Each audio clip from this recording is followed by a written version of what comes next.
Assalamu alaikum, everyone. May peace be upon you. This is Edward Ahmed Mitchell, the Deputy Director of CAIR National, coming to you from Atlanta, Georgia. I hope all of you are doing well. Welcome to the Daily Dose COVID Conversations with CAIR. I hope your families are staying safe. I hope you're staying safe. I hope that we are all making the best of this time in these strange circumstances. As you all know, we've been hosting this program for over a week now, and the program is designed to bring you the information you need to know about how the COVID-19 crisis is impacting the Muslim community, and more importantly, I think the positive things that the Muslim community is doing in response to the crisis. Tonight, I'm very happy to begin, as always, with the name of Allah. Bismillah ar-Rahman ar-Rahim. Alhamdulillahi Rabbil Alameen. Wassalatu wassalam ala Sayyidina Muhammad wa ala alihi wa sahbihi ajma'in. And next, to bring on our special co-host today, Robert McCaw, the Government Affairs Director of CAIR National. Robert, are you there? I am here. Assalamu alaikum. Wa alaikum assalam wa rahmatullahi wa barakatuh. How's it going, Robert? How are you feeling?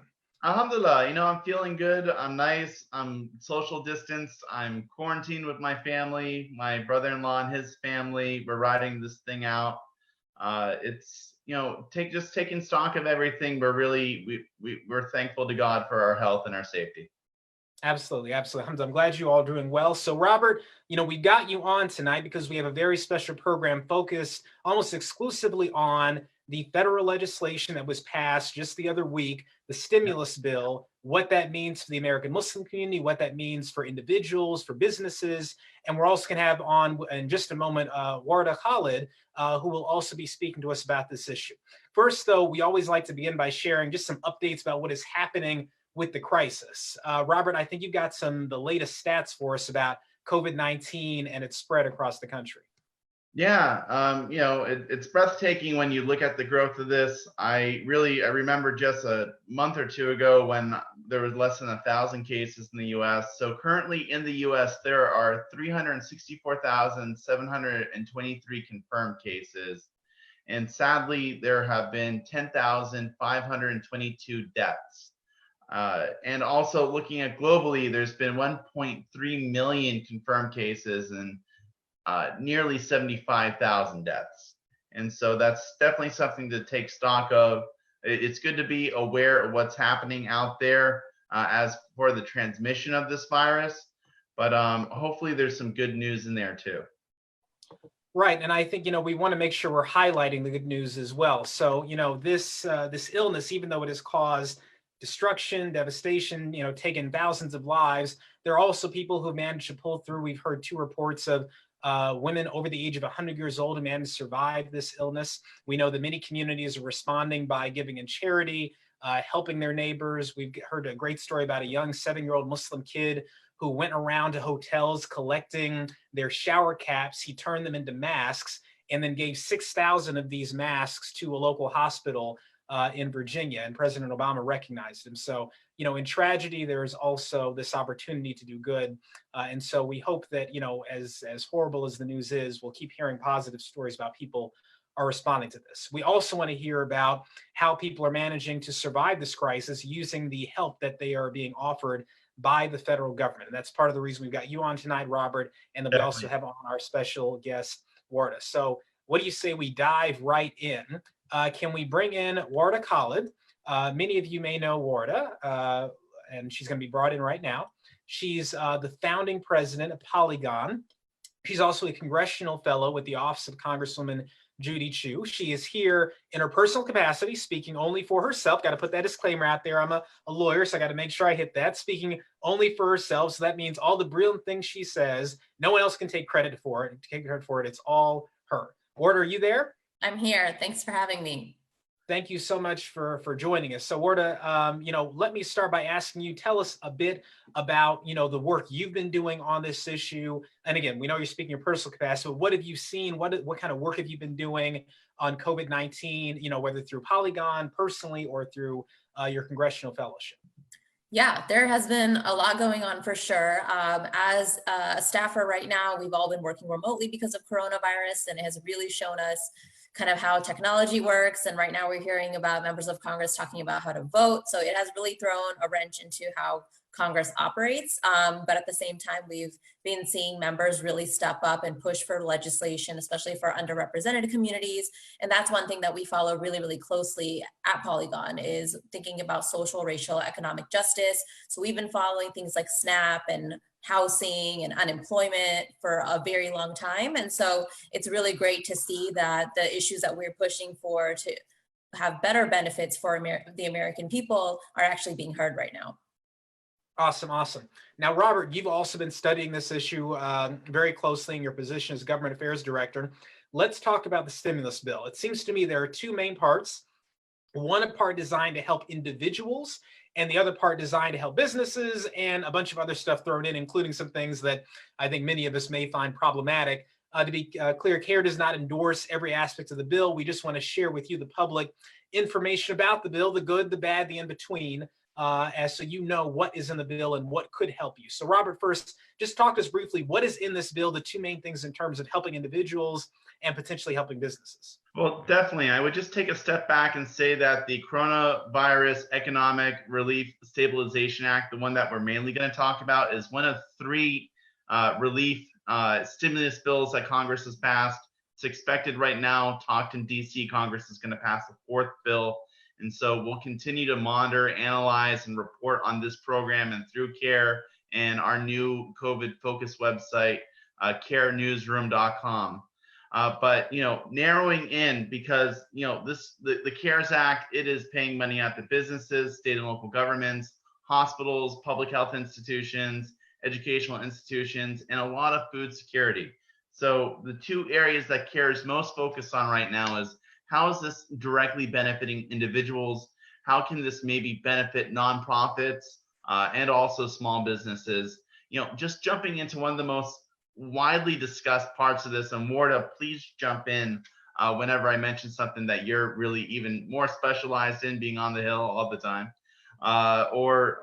If you have a point, just jump in. But one of the main things people are very interested in is the direct benefits. These are direct payments from the federal government to individuals, and anyone that filed their taxes in 2018, anyone that is not a dependent. So sorry, college students, if you're still being listed as a dependent, you're not going to get any cash from the government. But there are direct payments that are coming out, expected to come out on April 16th, arriving to people.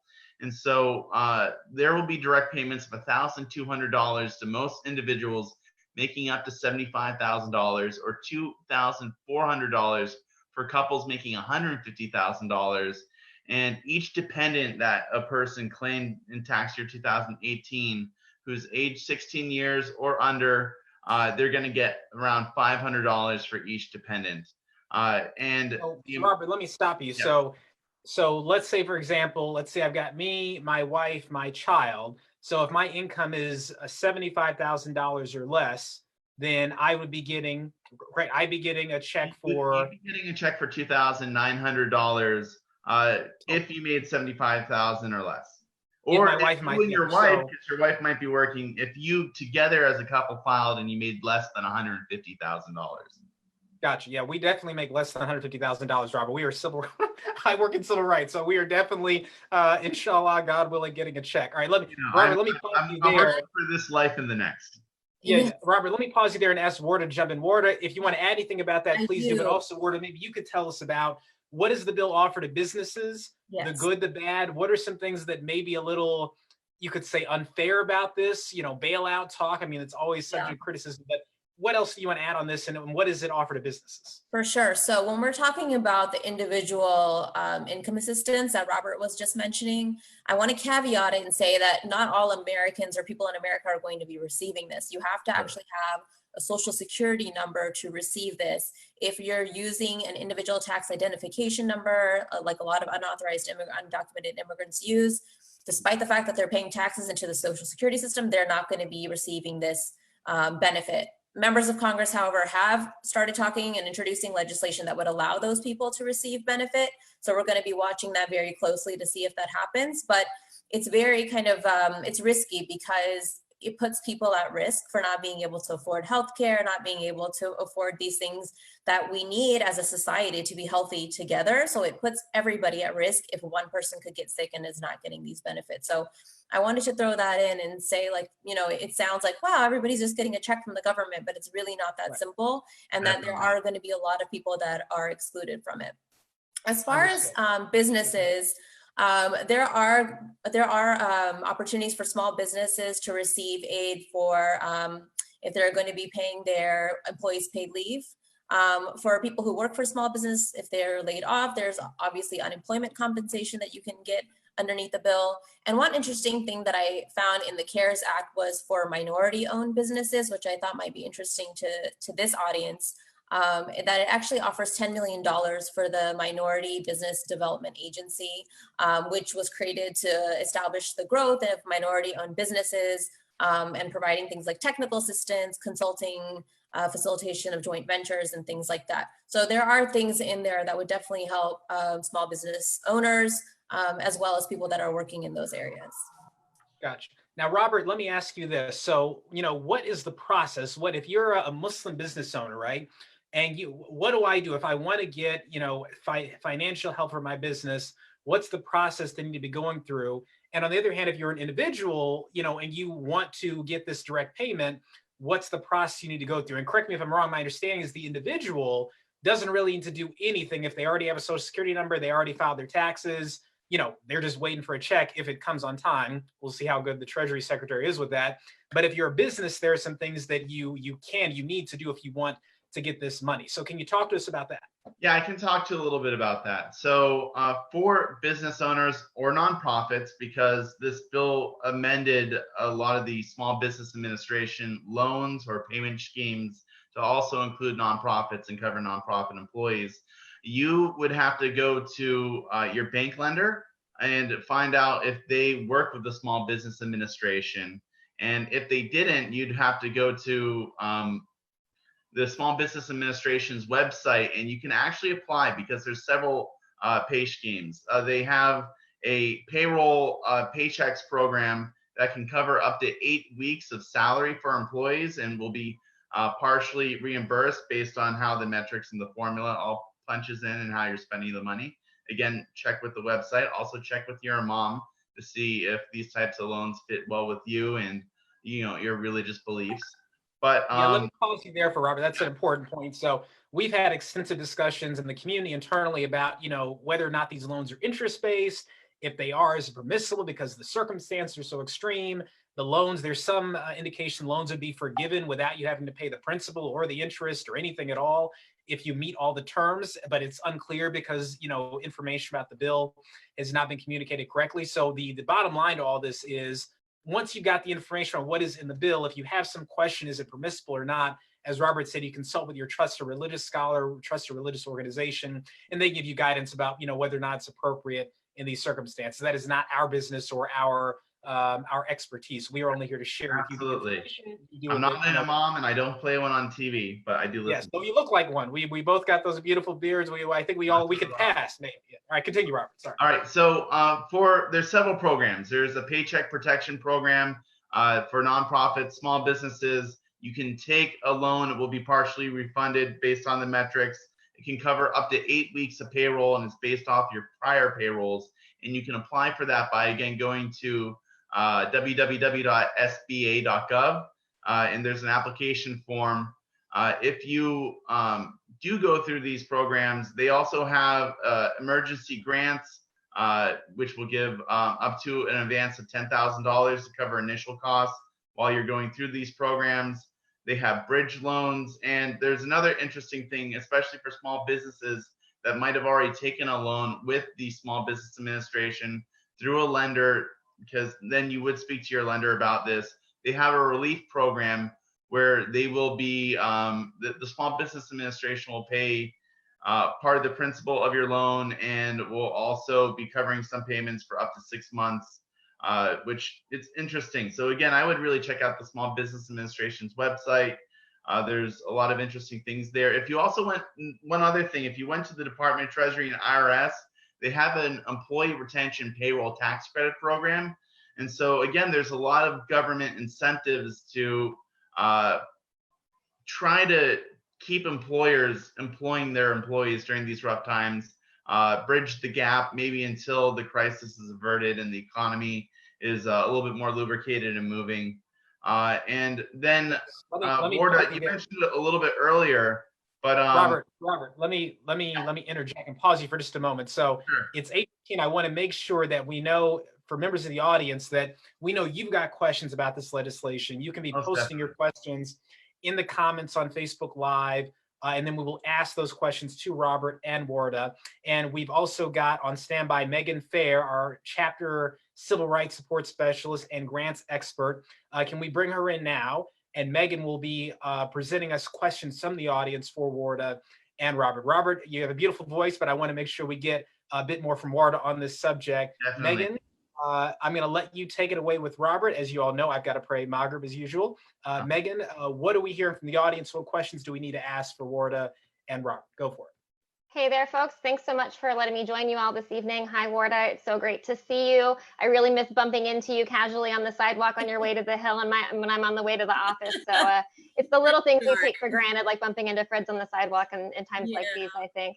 But it sounds like we've been spending a lot of time talking about the support that this bill will offer to businesses.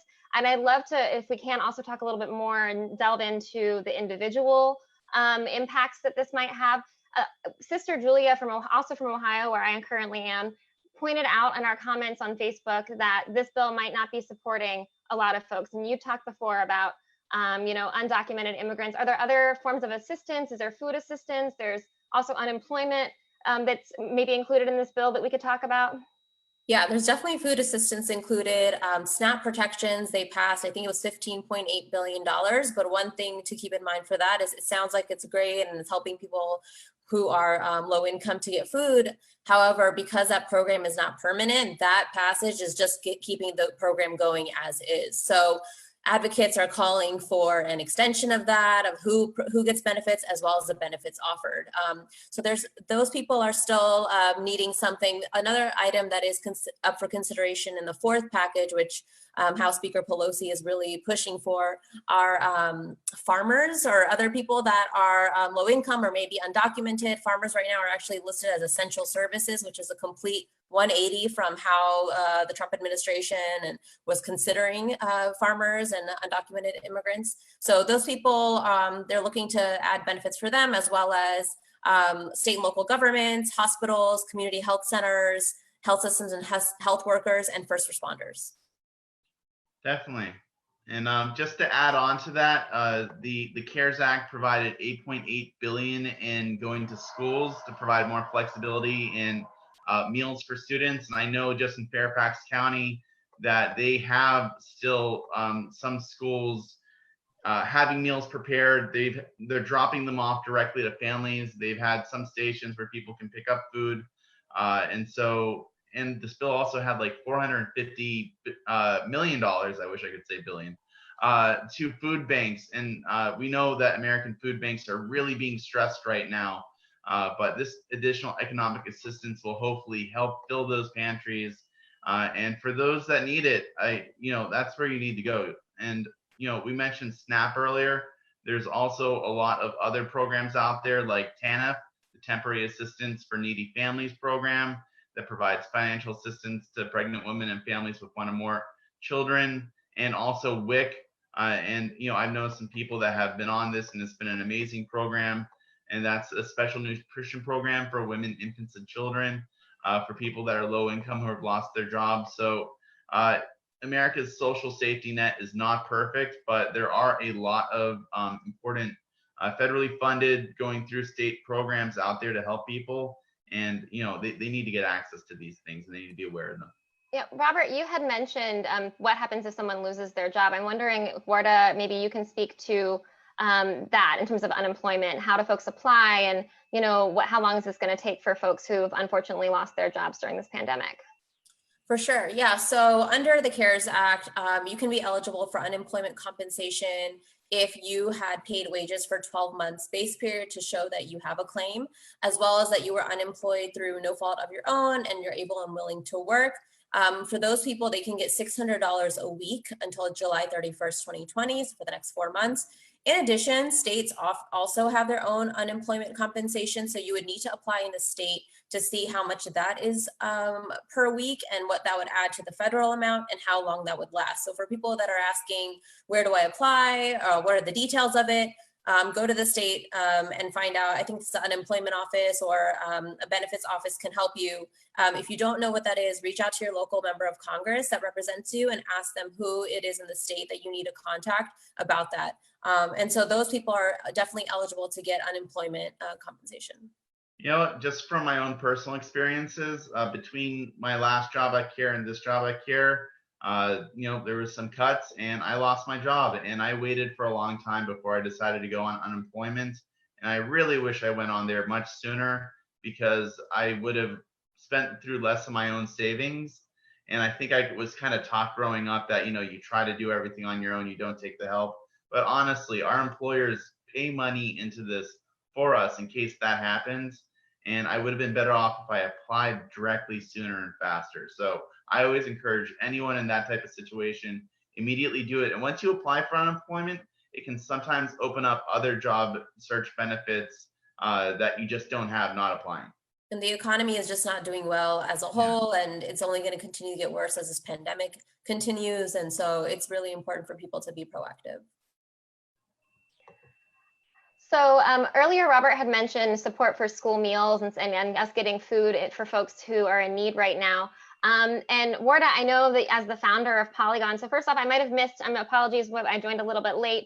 If you've already talked a little bit about what Poligon is and what you all do, I'd love to hear that. Yeah. And then also, I know you guys have a policy center that I just saw online, which looks like a great resource. And one of the bills referenced there is a bill introduced by Representative Omar about suspending school meal debt. So can we talk about that? Yeah, for sure. So as an intro to Poligon, we're a national nonprofit organization dedicated to amplifying American Muslim voices in Congress. And so we do that by strengthening the relationship of Muslims with Congress, by teaching them how to advocate for themselves. How do you do an office visit, town hall meeting, a phone call? So we do trainings across the country on that. And then we also work directly on Capitol Hill with legislators, pushing forward and educating them on issues that are important to American Muslims. And for us, our focus areas are social, racial, economic justice, civil rights, and Islamophobia. And as far as Representative Ilhan Omar's bill, yes, she did introduce this in our policy center, which we actually created recently in response to all of the different moving pieces about coronavirus. So if you are confused about what legislation is out there or what it means or who's voting on what, please go visit our website. It's on there. It's polygonnational.org. It's POLI, like politics or policy. So definitely go there and check out the update center with all that.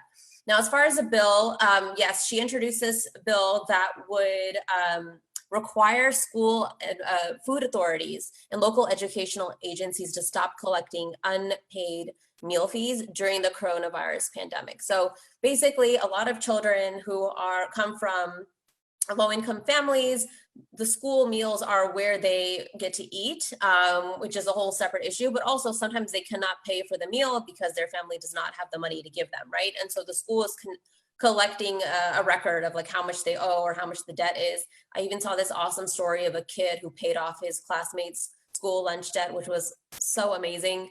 So it's not like a huge amount, but it is really burdensome to those families. So this bill would stop that. You're avoiding people going hungry, experiencing lunch shaming by their administrators and by their fellow students because they can't pay, and the financial pressures on their families. So it would suspend the late fees for these for the school lunches. It would cancel the meal debts, and it would require the Secretary of Agriculture to reimburse each school food and the local educational agency. So it's a really positive bill, and we're really excited and hope that it passes. Yeah. You know what? I'm gonna have to work with you so CAIR can launch an action alert for that tomorrow. Do you think there's any chance that could get into the 4th round of spending? Is there any what? Any chance that bill, Ilhan Omar's bill, could get into the 4th round? I mean, why not? Everything is game right now, and I think since part of the Pelosi's priorities were to increase the benefits that Americans receive, I don't see why not. All right, well, let's get a win for Ilhan. Wardah, do you think that maybe getting the constituents involved in advocating for that bill might help? And how can we do that right now when we can't leave our homes? Yes, so you can definitely advocate from your couch, just like you can do couch to 5K, you can do couch to advocate. It's not hard. So as I mentioned online, if you go online, you can see where we give trainings. We're gonna start, we've been doing webinar trainings before, so we're gonna launch that again. So if you're on our mailing list, you'll get an email about us starting to do that. But just go online and if you're on our mailing list, you'll learn about things. Robert mentioned action alerts, we send them as well, where we give a little brief information about what the bill is, what is a sample script that you can use if you want to call your member of Congress. And you can definitely do it from the comfort of your own home. If you have a telephone, you can reach out to your member. You can also email them. As somebody who works in a member of Congress's office, I can tell you that members definitely listen to what their constituents have to say. Remember that your members work for you, so you are the ones that need to hold them accountable. So every week, the Congresswoman gets a report of who called about what are they advocating on, what do they want, and then we move on from there, and often it can help, sway their decisions, and so you want to be a part of that. That's what's really great. And unfortunately, the Muslim community has not been as active. In the last year, only 17% reached out to their members of Congress, so we definitely have a long ways to go. So if you get on our mailing list or social media, we're keeping you updated, and as well as sending action alerts on how you can get involved. Oh, wow. Well, we got to get the community involved. Hey, shifting focus right now, just wondering, what is the mood in Congress? I know we're all working remotely, but Congress is still going on. Can you just tell us about your unique experience, what your insights are? Yeah, so Congress right now is it is a very crazy situation because of coronavirus. They're trying to keep as many people out of actual Capitol Hill as possible, but right now the rules are very archaic and they require, if you're doing a vote that's not unanimous, you got to be there in person to do it. So they're figuring all that out. One thing that we did actually last weekend was a telephone town hall with a member of Congress's constituents back in California, and that was really fun to be able to. I mean, it wasn't a fun issue. People are very concerned about what's going on, but it was nice to be able to interact directly with constituents. So we were able to talk that, take their calls, find out what they, what questions did they have? Did they want to know about the census? Did they want to know about, when they could get their unemployment compensation? And then another thing that we've been working on a lot is the census, which I mentioned. And since Congressman Chu is head of CAIR, which is the Asian Pacific American Caucus, one thing is really getting Asian Americans to fill out that census, as well as diverse communities. So I've been working a lot on raising awareness about that, even creating graphics. So some of the fun graphics you'll see online, I've made those, getting awareness about that, as well as following just the legislation that's happening, any policies, writing up memos about different issues that are going on so the member of Congress can read them and understand and really stay on top of the issues. So it's been a busy time. Working remotely has not slowed us down any, and it's a very interesting time, but it's an exciting time to, where members we're directly engaging with the constituents more, I think, because we're in such a crisis. Okay. Democracy at work. Megan, do we have any final Facebook questions? We did just get one final Facebook question, going back to the impact on individuals. They're asking about how long are they going to be waiting for unemployment? Is there anything that we can share about more information on unemployment, whether or not it varies by state or anything else we might be able to offer? I personally know that it depends on the state and how they're processing. I know in the state of Michigan, 2 weeks ago, their website crashed because there were so many applicants. But there is a process and you have to start as early as you can, and it's different for every state. It generally takes several weeks. Yeah, several weeks is what I was going to say as well. I think the number is 3 weeks that I read somewhere, but definitely check it with your local state. Okay, and then Wardah, I have a final question for you that we love asking our guest hosts. If you could, what message would you put on a billboard right now? What does everyone need to know? I would say spread some love. We're in a really hard time right now, and reach out to people. That's important. Stay connected with people. I love that you guys are doing these webinars, and that, as we get into Ramadan, our community is going to have to start thinking about a time where we're usually together and now we might not be. And so how do we continue to spread that community and be there for each other, especially with all the kind of the xenophobia, anti-Asian xenophobia that's going on? We need to be really positive and be spreading some love and compassion to other people. So that is what I would say as a reminder. It's stressful times, but we can definitely control our behaviors and how we react to things. Well, with that, I just want to thank you so much for coming to our program tonight. We hope to have you again. And I really hope that I can run into you on the Hill sometime soon. Yes, inshallah, really soon. Inshallah, and hopefully we'll have more news coming from you soon. All right, Assalamualaikum. Welcome. Okay, so for tomorrow's program, we have another great panel in store for you. The title is The Worst Week Yet, What to Expect and How to Protect Yourself. And our guest will be Hamid M. Khan, and he is the director of CAIR Alabama. And we will also have Dr. Zahir Salul, and he is the president of Med Global. And as always, returning back to us is going to be Danette Zagari Mask, and she is the CAIR National Nonprofit Compliance Attorney, and she does a little bit of everything at CAIR, including hosting this program. So with that, Megan, thank you so much for coming on tonight. Thank you, Robert, for letting me join you all. I'm not sure if you've mentioned it yet, but please go to our website, cairnewsroom.com, to get up-to-date information on how COVID-19 is impacting the community. Definitely. And, you know, as one of the editors, and I write, you know, the most current news. We have tips on spirituality. We have guest op-eds. Again, www.cairnewsroom.com. It's a great website that CAIR just launched where you can get all the stats that you need, all the information you want. With that, I just want to say assalamu alaikum, stay safe, stay healthy, just keep going.